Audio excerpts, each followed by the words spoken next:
রাজবাড়ীতে জ্বালানি সংকট চরমে।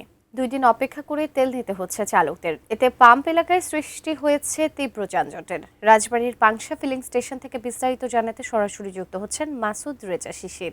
শিশির, এই দীর্ঘ লাইনের কারণে আসলে যারা পাম্প কর্তৃপক্ষ আছেন তারা কি ধরনের সমস্যায় পড়ছেন, সেই সাথে গ্রাহকরা যারা দীর্ঘ লাইন ধরে তেল নিতে আসেন তারাই বা কি সংকটে পড়ছেন, বিস্তারিত জানাবেন।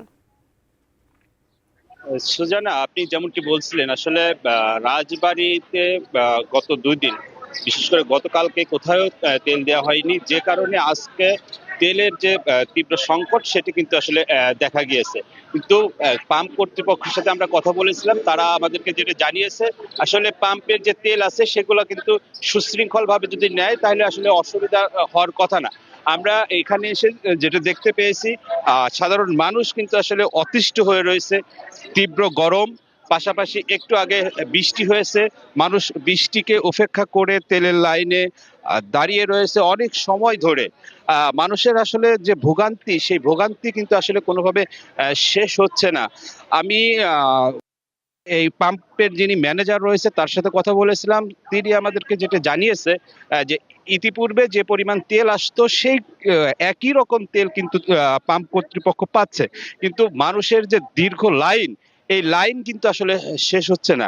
সকাল থেকে মানুষ এখানে আসছে, আমরা অনেকের সাথে কথা বলেছিলাম, গতকাল থেকেও কিন্তু এখানে এই পাম্পে অবস্থান করতেছে এরকম অসংখ্য মানুষের সাথে কিন্তু আমাদের কথা হয়েছে। আমরা এখানে এসে দেখতে পেয়েছি আইন শৃঙ্খলা বাহিনীর সদস্য, তারাও কিন্তু আসলে রয়েছে, কিন্তু মানুষের যে চাহিদা, সেই চাহিদার তুলনায় এখানে যে তেল দেওয়া হচ্ছে সেটা নিয়ে আসলে গ্রাহকদের মধ্যে অসন্তোষ রয়েছে।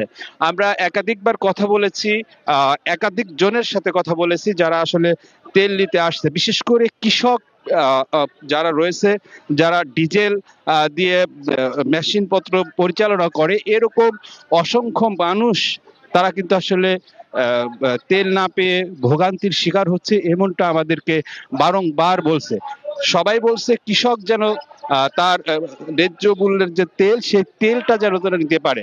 একটা অভিযোগও আছে, কিছু অসাধু লোকজন কিন্তু এখান থেকে তেল নিয়ে মজুত করে বিভিন্নভাবে বাইরে বেশি দামে বিক্রি করছে, এমন অভিযোগও কিন্তু আসলে আমরা দেখতে পেয়েছি। এবং ইতিপূর্বে কিন্তু এসব নিয়ে জরিমানা হয়েছে, মামলা হয়েছে, এসব সংক্রান্ত অনেক বিষয়গুলো কিন্তু ছিল।